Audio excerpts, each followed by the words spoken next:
I'm way too easily amused by ourselves. Hey, thanks for joining the Escape With Me book club. Escape with me, Lizzie Sawyer. Oh my goodness, I don't think I can match that anime energy. And me, Sam Wright, I can't match it. No, you... Dang it. Well, I guess I'm Sam Reiner and that's fine. I'm already tired. Into our most recent read. Come with us as we evade reality and go into detail about a new book. We're going to be discussing it from beginning to end, so remember, there will be spoilers. Today we're going to... I can't do this. Don't try. I'm just gonna be Sam, I guess. Do it. Today we're going to Kyoto, Japan. Shugo Chara is a magic girl series created, drawn, and written by the duo Peach-Pitt. The manga went on to spawn several different manga and TV spin-offs and 3 Japanese-relase only DS games. They follow the adventures of Amu Hinamori as she fights to protect other people's potential from being taken advantage of or destroyed by the sinister Easter. Along the way, she learns what it means to have real friends as well as trying to figure out her own path in life. So this is a me pick from my early middle school days, I guess. I don't know. I don't remember when about I got this. Middle school sounds about right. Middle school sounds about right. But it was a case of one of my friends was reading it. They were like, you need to read this book. And I started to read the book and I was like, oh my goodness, I love this. There was just so much effort put into it. I couldn't not love it. And so now I have blessed this slightly eldritch horror upon my unbiological sister here. The contrast in the way I did the opening versus how I'm going to speak through the rest of the podcast is quite alarming. I know, I'm gonna get all hyped up and you're gonna be like, what did you do to me? But to go on to judge a book by its cover, why don't you start? Because I can barely remember what I thought. But you were introduced to this rather recently. What did you think was gonna happen? Oh yeah, this is relatively new to me. Just by the cover, you got your basic manga cover with a cute character on the front making a cute face, but there's also an egg, and so you're kind of like, egg? Yes. Egg? Egg. Okay. Alright, egg. I knew what I was kind of getting into because you were like, yeah, the eggs have characters in them and they have magical powers and blah. And I was like, what? Oh, okay. It's manga. Roll with it. I did. Some manga are this weird. I mean, I've read a similar manga with magical girl powers in elementary school and each one of them has different powers. I haven't read one where the magical powers come from little creatures that hatch from an egg. No, that's not true. What's it called? Hold on. I need to find the title of the anime because I can't remember the top of my head. Wait, I need to know if there's another manga about a magical girl getting powers from egg creatures. This is important. Is this a genre? If I remember correctly, Madoka Magica had something with powers from eggs. The first thing that came up when I typed in egg manga was Mermaid's Egg. And then, of course, you have Shugo Chara. And that's kind of it. Oh, there's something about Angel's Egg and Ultra Jump Egg. No, I'm wrong. I'm sorry. Madoka Magica had grief seeds, which was different. Are you kidding me? We went on this huge egg hunt. They look like eggs, though. Okay, fair. The grief seeds are in the shape of eggs, which is why I was confused. I'll accept that. Okay, no, hold on. No. Are these eggs? Are they seed? Or what are these called? Are they eggs? Because the grief seeds look like little seed pod thingies, but are the other things eggs? Explain this to me, please. Yeah, which eggs? There we go. We do have a genre here. We have at least 5 manga with egg-related things. Yeah, so the grief seeds are the evil thing, and then there's witch eggs, which is how they get their powers, which is a wish, I think. And then if you do a certain thing, you get your wish granted. No, I can't remember. It's been ages, and I don't plan on watching it again. But yeah, witch eggs. Magica Madoka has witch eggs. Nice. Which is how they get their powers. And they're really pretty. And they sell them on Etsy. That's awesome. When I saw it, I looked at that, I saw eggs, and I thought she was a chef or something. I mean, technically. Well, yes. Sue, yes, does make her a bit of a cook. See? But the first one has the pink egg, which is the 40 one. So technically wrong in the first one. Not really accurate until the third cover, which I also like. Every cover, Amu... She's holding up another finger. Yeah, Amu's holding up another finger. And so it's like 1, 2, 3. I thought that was cute. And so they get really inventive, well, when it's higher up, because it goes to 12 volumes. So they get super inventive as they continue up, but it's very cute. Yes. I like it. It's attention to detail like that, which makes me love these. Also the ridiculous plotline. But let's get into this. Now we draw in Amu. I'm really hoping I'm saying that right. Someone's gonna kill me. You're probably not. I'm going to avoid saying it. You watched the anime. I did. I don't remember. It was late at night. I could probably pull up the anime real fast. They just say Amu-chan. Okay, because the one I just found said her name is Marionette, and I'm like, wait a second. That has to be the dubbed version. Yeah, I found the English dub version. Oh, that's dumb. That's not even close to her name. Anyway, now we join Amu as she tries to make her way to school, inadvertently saving a child from getting bullied. He later writes her a thank you note, and I think that's adorable, by the way. The small child. They're all small children. And then he never comes up ever again. Yep, it's because they're all small children. That is one thing going into the book. Every time I read it, I have to mentally age them up. And when I first read it, it was appropriate for me to age them up till they were like high schoolers. But now that I'm reading it, I have to be like, they're college students. They are not minors. I mean, with the sexual innuendo, it's very, what is happening? I mean, it's very Japanese. They tend to sexualize. I mean, like, we don't, but still. They do have a tendency to do that. Just age them up. Age them up. It's fine. Keep moving. But I am so curious where this concept came up. Because it's this girl, and everyone thinks she's super cool and popular because she's distant, but she's actually just shy. And kind of shoots herself in the foot a lot. But the concept is there are eggs that are who you want to be, like your potential. And they live in your heart. And they live in your heart, except sometimes they don't. And then I don't know, there isn't a class for people that don't, but you can use them and they're called guardian characters and you can transform with them and then you can be the person you want to be prematurely and you have magical powers and it's great. But not because there's also evil people. But Amu is special because she has 3 of them. Yeah, there's 3 people I could potentially be because I'm indecisive. Yes, which I do like that because for the genre of shoujo, which it's like a romance for females, that's the targeting audience. I think if someone were to write it as a novel in America and release it, it would be a YA book because it's all about that self-discovery and figuring out who you are and your place in the world and trying not to be fake, but also trying to have confidence in yourself and figuring it out and figuring out what true friends are and love and all of that. So it feels very much like a YA novel, but obviously it's a manga. So it has a lot of, like you said, sexual innuendos. I can't rate it necessarily. It's not for elementary schoolers, even though that's who the characters are. I would say like maybe middle school to high school, that would be an appropriate time to start reading it because they don't do anything. They just say stuff sometimes. Like the balcony scene where she's just chilling in her towel drinking milk and the cat dude appears out of nowhere and is like, milk doesn't make your boobs bigger. Excuse you? That's a middle schooler? Elementary schooler? Even worse. I don't think she's 5th grade. Yeah, she's going into 5th grade. Yeah. What was really funny though about that while we're on it, we're just going to go straight into the awkwardness here. Am I the only one that laughed when the regular human was like, oh my goodness, you have a training bra. It's size AA. So you're basically wearing a tank top. Like, what is that? So it's holding nothing. Absolutely nothing. I mean, Amu, if you're jealous, you could go buy that right now. They're called training bras. They hold nothing. They hold nothing, but they could also hold a little bit of something until you have enough of a cup to actually get a bra. I don't understand why they were like, oh my goodness, you got a bra. No, she didn't. But yeah, other than the randomly awkward parts. So awkward.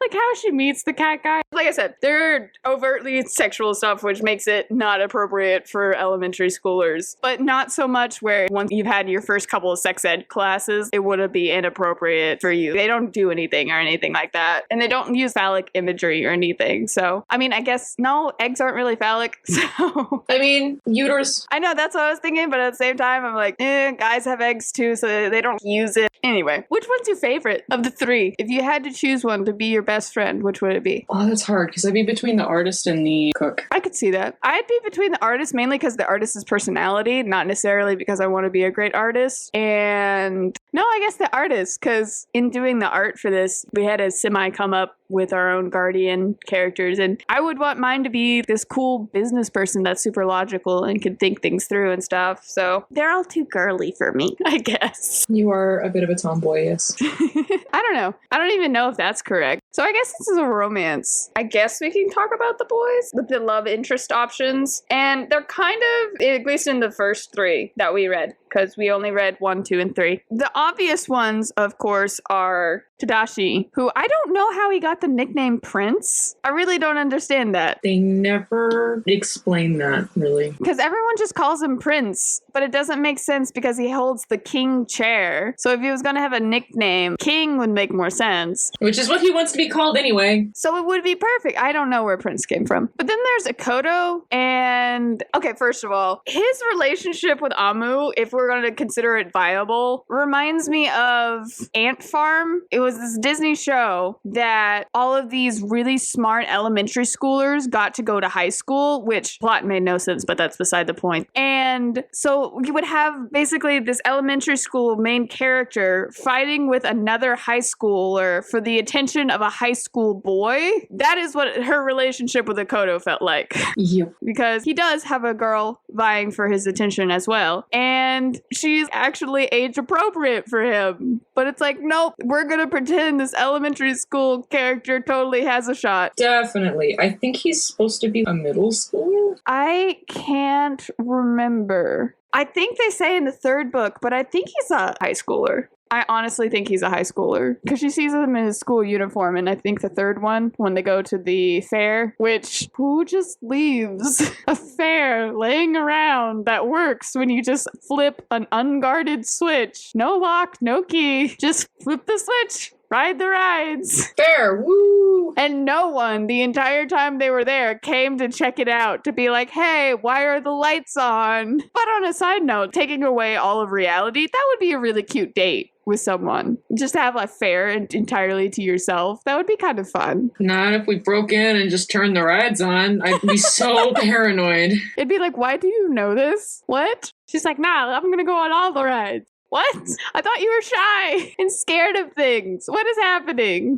So there's the 2 obvious love interests, but I want to go 3rd party. And my favorite character is, oh my goodness. It's spelled like it's supposed to be pronounced Kuke, so tell me if I'm wrong on that. But Kuke, he was the jack chair, and he's the sporty one, and it would totally work with Amu. And he's super intense and excited about things. And it's just, I think they would have been cute. I always seem to go 3rd party in these love triangle things anyway, so. It's not a bad thing. I mean, really, when you think about the options, though, the one dude's age inappropriate. And then the other one's like, I'm in love with you, but only when you're amulet heart. Makes me think of We're on High School Host Club. I'm in love. But for real, if a guy's gonna be like, I love you, but only one facet of you, not your entire self. Yes, that's sad. Nope, drop that. He's not worth it. Don't go for that. He's even like, can you transform for me so I can see her again? No. It's literally her in this sports outfit. Like, only her, though. I badge, don't care. Yeah, she should have dumped him there. Oh, yeah. Straight up. Been like, no. No. While we're on the topic of the school guardians, explain the appeal of Yaya to me. Yaya has an appeal? Apparently.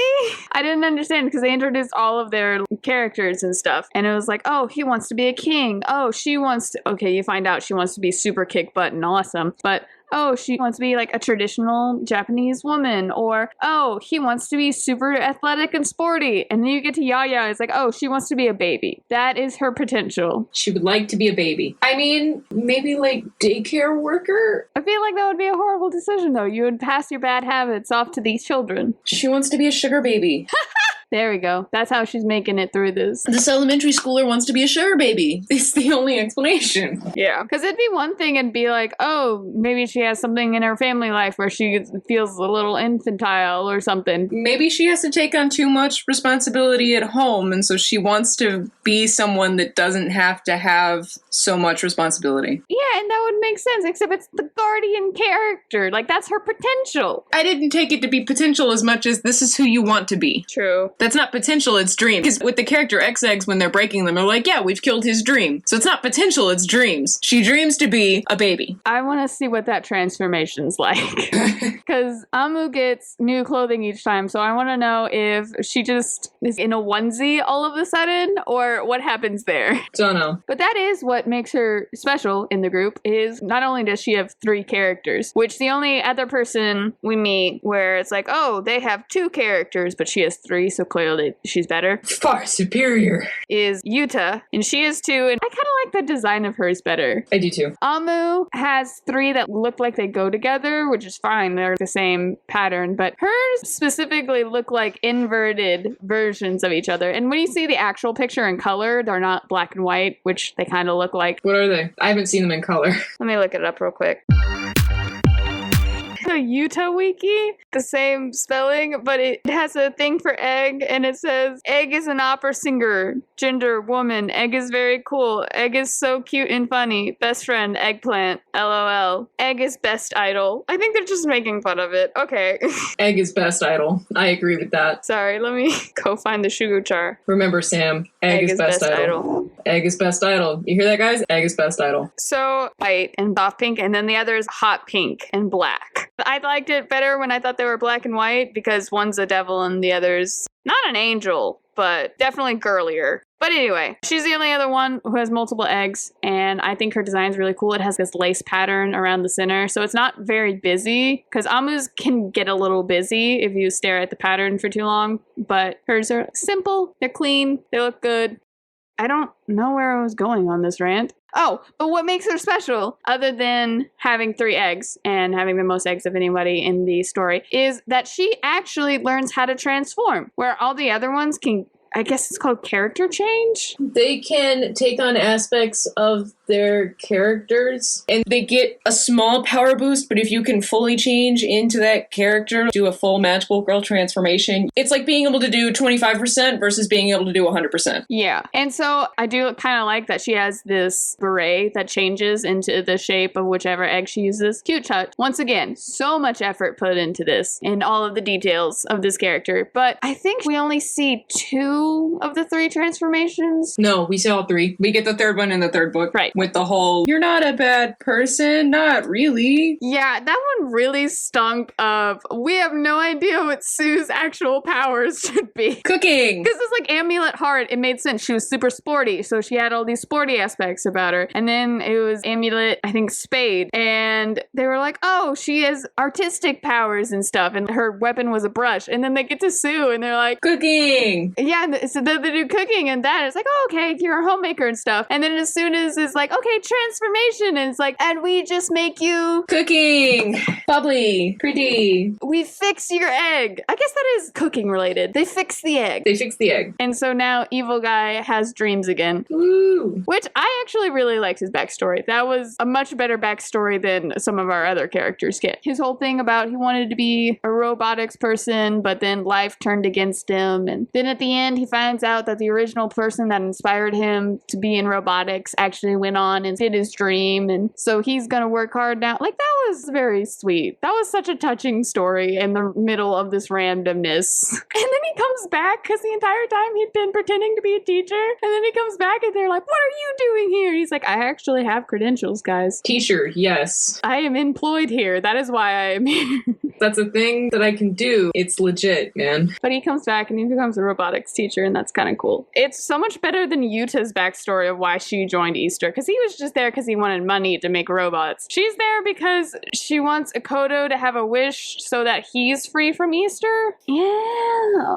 Okay, but why did you join Easter? Because that the whole thing is, oh, we want the special egg to give to the boss, which is the only thing they give. So why did you join Easter? Because now when you get the egg, you can't give it to Akoto. You have to give it to your manager who wants to give it to the boss. I didn't understand that. Flimsy excuse to have a rival is flimsy. Flimsy excuse to have a rival is very flimsy. I mean, it's so flimsy that they introduced that one rival, Seiya, in the first book, and there's 3 things about her that pops up. Like, she doesn't have a chance. She doesn't have magical eggs. She's not part of the story. Why is she here? We already have an extremely pretty and perfect pop idol. Why do we need this random elementary schooler in the background? Like, go away. Hey, Rando, what's with you? No one cares about you.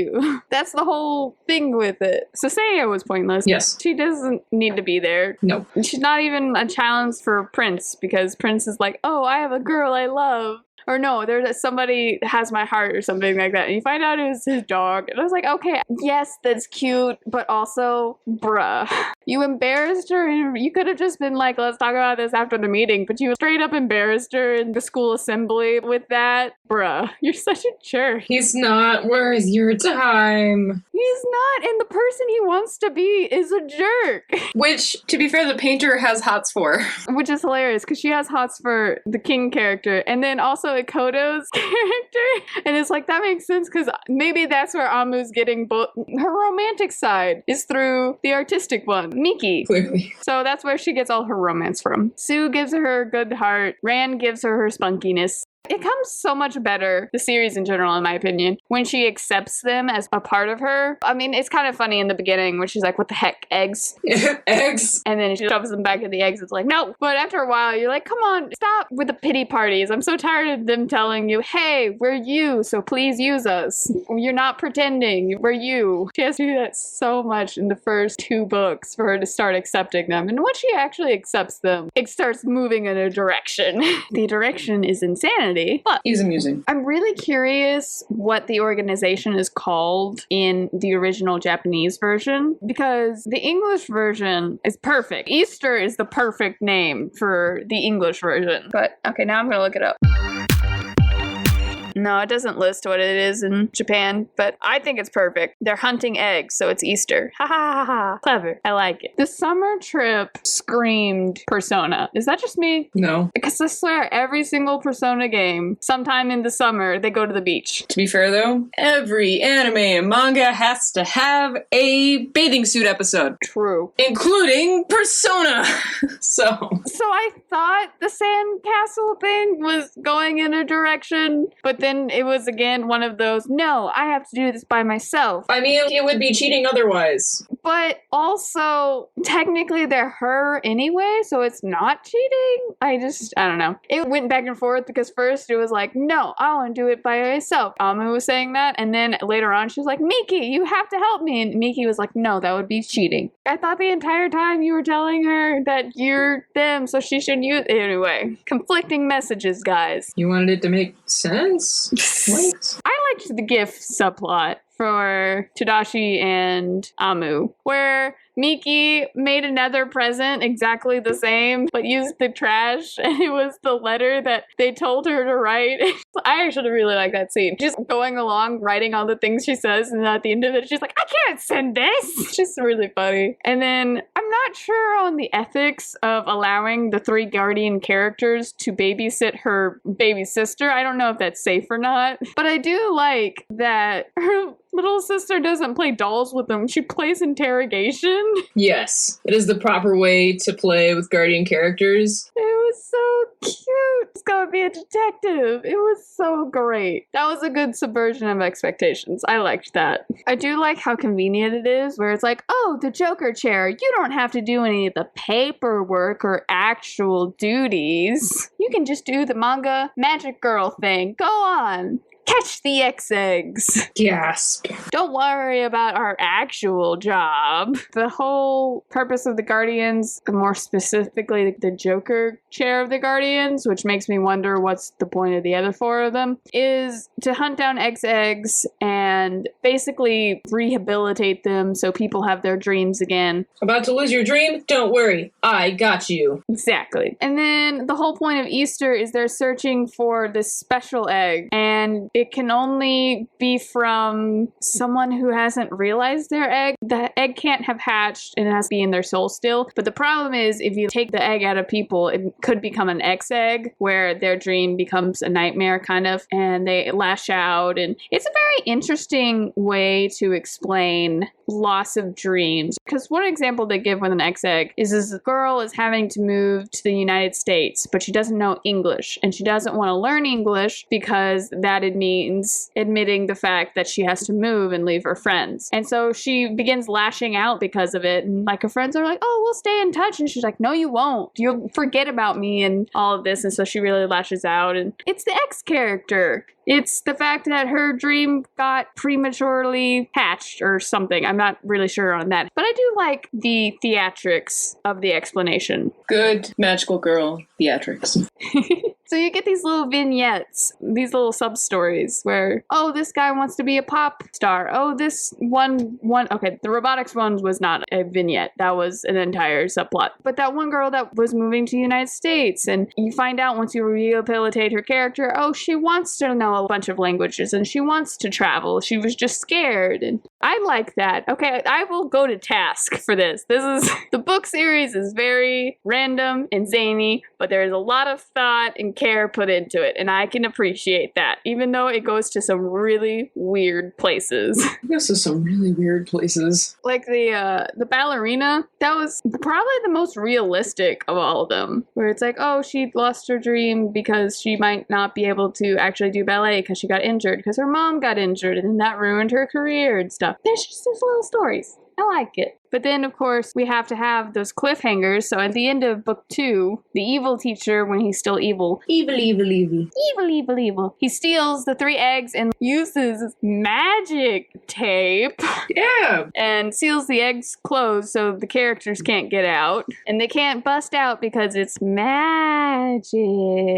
So he takes them, and at some point there's a showdown, and Kyoto's kind of playing both sides a little bit. You never actually see him do any work for Easter, even though supposedly he works for them. And he's always like, oh, we're gonna be enemies. But every time they meet up, he helps her. He helps steal back 2 of the eggs. And then Sue is the one left with the evil teacher, and she has this whole, oh, she figures out what his dream was. And when she transforms into Sue, they suddenly can fix the egg. And maybe because there's a connection there. Sue is very caring, but Kyoto does not make plot sense. I feel like Easter would have fired him by now. He's very obviously helping her. Yes. Yeah, he's not.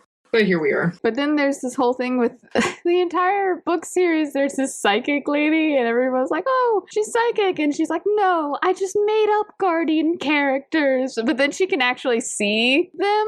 No, she made up guardian angels, but she can see the guardian characters. And it was the funniest thing. Just this whole thing where the bus with the kids and the psychic who was driving like a crazy person. And the whole time Tadashi is like, you're doing great. Thank you so much. You must really be psychic. It's like, oh my gosh, please stop. Yes. But I liked her. Anytime it gets to the fullest extent of being a manga, it's pretty great. Did you forget I was a manga? hey, did you forget I was a manga? Yeah, it's, I would say good time, but it's an interesting time for sure. And then there's an entire subplot about a lock and key. Which, just like Ghostbusters, is a sexual innuendo. Yes. But she gets the lock. It's the Humpty Lock with the Humpty key. And it's given to them by the first king, who says, when there's a joker with 3 eggs, you better give this to her. Yep. Oof. And then you find out that I think Tadashi's related to the first king. He looks related. I'm trying to remember. I honestly can't. I think it's his older brother. Probably. But that just, you begin into so many plot holes. You can't think too hard about this, or you get somewhere less fun. But if you just roll with it. I mean, it's a magical girl. Sometimes you just, especially with magical girl, you just gotta roll with it. What's happening? I don't know. Just roll with it.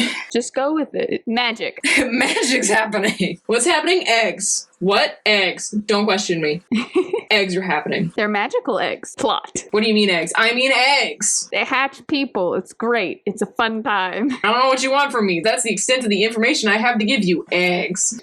And so she has the Humpty Lock, and I'm pretty sure it's hinted that that's the reason she can transform, but none of the other ones can. Like, she has this special tool to help her transform. And then Kyoto has the Humpty key. For some unknown reason. Yeah. And at some point, sexual innuendo, he tries to put the lock in the key. It doesn't fit. Wait, no, hold on. He tries to put the lock in the key? I don't know. I love you. He tries to put the key in the lock. I mean, either way works, but he tries to put the key in the lock, but something's blocking it, and I think it's supposed to be like... She's not ready. Yeah, like your souls have to be a certain amount of meshed for it to actually work or something, but he has that for no reason. She has the lock for no reason. Not that it's really explained in these 3 books. What's happening? Got no clue, man. So now, if you're keeping track, we have eggs that magically change personalities, people that can pull eggs out of other people and become evil eggs. eggs. And then there are destroyed eggs, but also sometimes the destroyed eggs can be not destroyed, and then they always go back to sleep. Yes. But on all of that, now we have a lock and key that is forcing two of our love interests to be around each other, which honestly, putting everything aside, they have more chemistry than she and Tadashi do. They at least try to be like, hey, some witty banter, and they actually hang out with each other, and they care about each other, and they try. But with Tadashi, it's like, oh, he's so cute.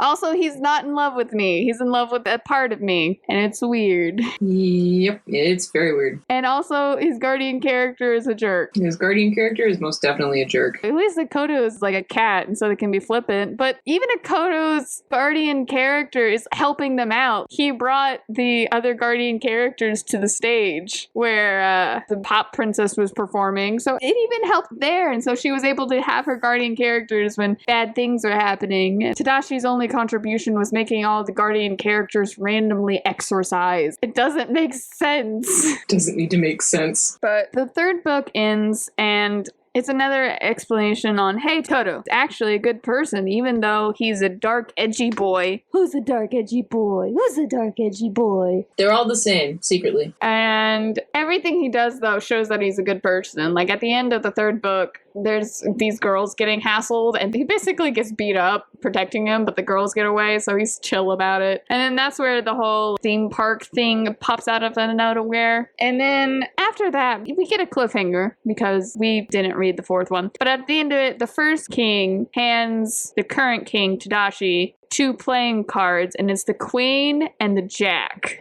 As I cannot for the life of me remember what happens after book 3, because it goes into such territories that the mind cannot even comprehend long term. Yeah, what's happening? Don't know. All I could think was maybe that had to do with something with the queen chair and the jack chair? I can't remember. I don't remember why that's important. Well, this particular manga is not quite dark enough for them to die, so otherwise that's what I would think was going to happen. Like, oh, these two characters are going to die? Good to know. Yeah, because that is the one thing I specifically remembered. Kuke is my favorite character. He graduates and goes to middle school, and so he has to give up his chair. And I'm like, oh, that's so sad. I miss you.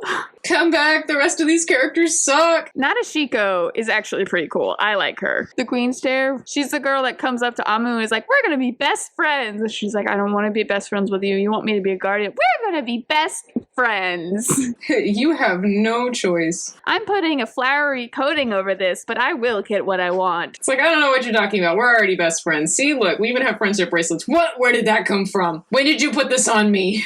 And that also kind of explains her guardian character, because it's just this lady wearing a kimono, not lady, chibi wearing a kimono, and you think, oh, she wants to be girly, and she always complains about getting her kimono dirty, and so it's like, oh, so a lady type. And then she changes with her character and becomes a samurai. It's so awesome. And so that's basically her. Yes, because she's bad. She's not afraid of her femininity, but that does not hold her back from being kick butt. And so she's this awesome person and a very pretty rapper, and I love her. I could do without Tadashi or Yaya. Yeah. I agree with that. And I think they have to get a new Jack, and I can't remember who that is. Or even they even fill that chair, or they just drop that plot point because no one actually sees them ever do paperwork, even though they say, oh, we have to do all of this paperwork. I mean, maybe. But overall, how was your experience? Well, very weird. I could definitely see getting into these. They're not my favorite manga that I've ever read, but I'll definitely keep reading these. I enjoy the weirdness factor that I get from manga, and these are definitely, these are up there, man. These are weird. We're there. I mean, I've read weirder, but these are good. This is a good time. Yeah. This is a why, what is happening? Why are we doing this? Okay. All right. No, okay. All right. Well, eggs. Gotcha. But it's an enjoyable ride at the same time. anime. Yeah. And like I said, I think it taps into something that we all go through where you're a kid and you're like, who am I going to be as an adult? And where are you going to go with it? So like I said, it taps into those YA themes of finding who you are in the world and all that. But it's an insane ride, but you can tell it's one that's done lovingly by the two creators. And throughout the book, they have these little blurbs where they answer questions and talk about stuff. And you can just tell they're so excited to be there. Yeah, that's something I love about manga versus anime is the little sections in the books where the people that write it actually like caricature themselves. For instance, in Fullmetal Alchemist, that particular person characterizes themselves as a cow. That's awesome. And will actually write little snippets of them answering questions as a cow. Yeah, I remember the Naruto writer, oh my goodness, he has such a goofy personality. You get these secret blurbs about their artwork. I remember in that one, there was a book where he's like, this was the first book where I used computers to copy stuff instead of hand drawing everything. And so you just get these little blurbs. And so you get to learn about them. And so you get to learn that they split up the artwork and they mention which characters they draw. And they're like, can you tell the difference between our drawing styles? And if you looked at all of them, probably not. But as soon as they're like, these are the ones we draw, yes, I can see the difference here. But it comes together so well and they put so much effort into it. And I can appreciate a little bit of insanity, but with a lot of care put into it. Yes, it's a good time. So I won't be torturing you when we go to the rest of these. No, I would let you know if these suck. You would know already if these suck. True. I always know when you hate a book, when you're like, this is going to make a good episode. I mean...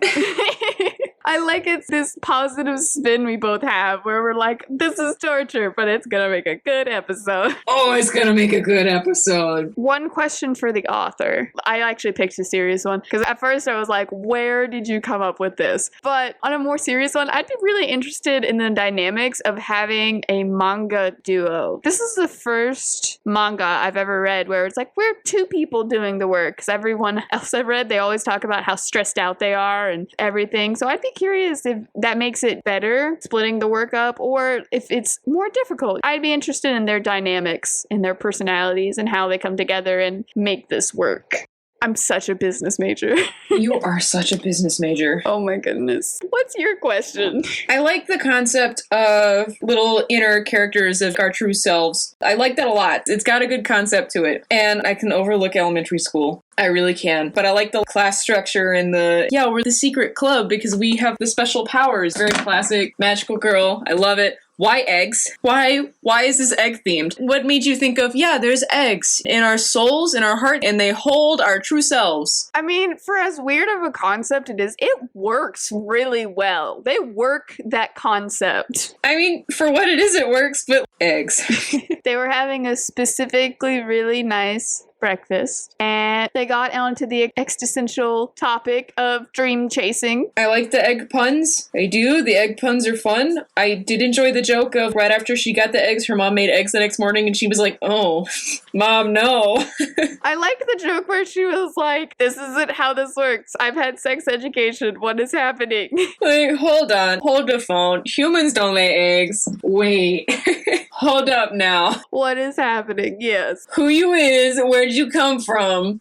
Go back to where you be. Because I feel like that's exactly how I would be. I would wake up and be like, what? What is happening? Why do I have eggs? Did they come from me? That's not how this works. I do find Amu to be a kind of a likable character. I think she a little overplays the I'm so shy and I'm hiding my true personality and I can't have a real personality. No one will ever like me. Like, I think that goes on for a little long. I will say one of the big things I hate about her is when she does something that she doesn't like, she's like, I can't help it. It's part of my character. Oh my gosh. No, it isn't. No, that's not how this works. You're doing this to yourself. You're decided that your personality is a mask that you put on. Maybe just do whatever, and if they don't like that, well, sucks to be them. Yeah. They don't need to be your friends. Yeah, and I do think that's part of the initial, like, oh, I can't be other people. I have to be me. That's just who I am. And like I said, that goes on for a little too long, like a book and a half. But once she actually starts accepting it and starts experimenting with her personality and her hobbies and her friends, and she gets a fourth one. She does. I was not going to spoil that for you, but yes. That's great, though, because I was like, what's wrong with diamonds? What do you have against diamonds, huh? I know, seriously, you sit there and it's like, oh, playing cards. And so I was like, what happened to diamonds is my favorite suit. Why not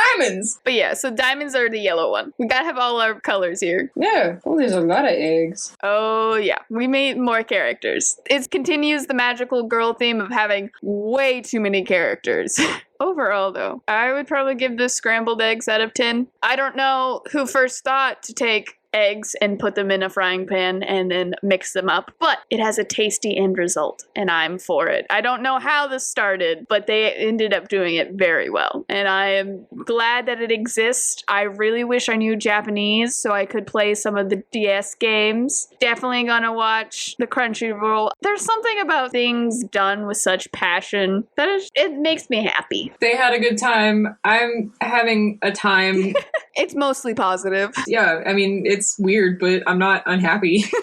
That's a good place to be. And I think it definitely stands out. It doesn't feel like a copy of anything, even though it's a rather popular genre and it's a very popular trope, magic girls. It stands on its own 2 feet among everything and the insanity that is. My rating is between a boiled egg and a fried egg and bacon, right? I'm right at scrambled egg with cheese with a little bit of salt. When you scramble the eggs with a little bit of milk, then you get it that right temperature and it's nice and just gooey and it's delicious and it melts in your mouth. Fried egg with bacon grease is my top, though. You won't be disappointed. Even as we talk about all of the insanity that happens in this book, I don't think we can do it justice. If you pick this book up, you will not be disappointed.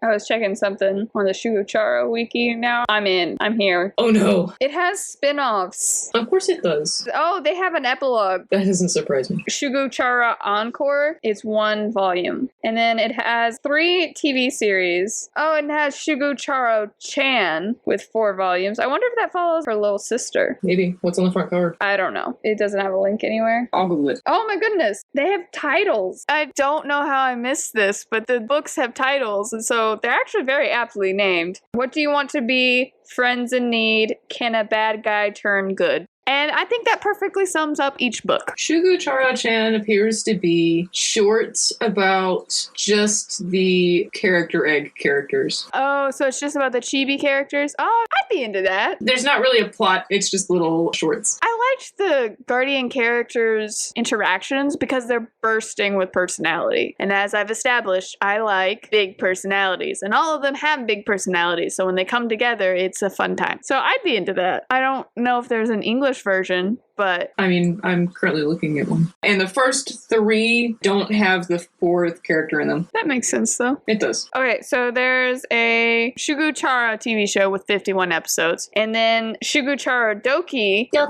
with 51 episodes, and then Shugo Chara Party with 25 episodes. And I really want to play the video games. I want to know. I want to know, can I play you? Oh my gosh, the 3rd one's a rhythm game. Oh, well, you probably play that whether or not it's in English. Yeah. I mean, you won't understand the bare thread story that's bringing you from one to the next, but still. And I'm in it. I'm here. I'm for it. I will stand this series in all its faults and all its amazingness, and I will continue to pass on this eldritch horror, actually an eldritch blessing, to everyone I can. Eventually, I'm going to make my husband read it.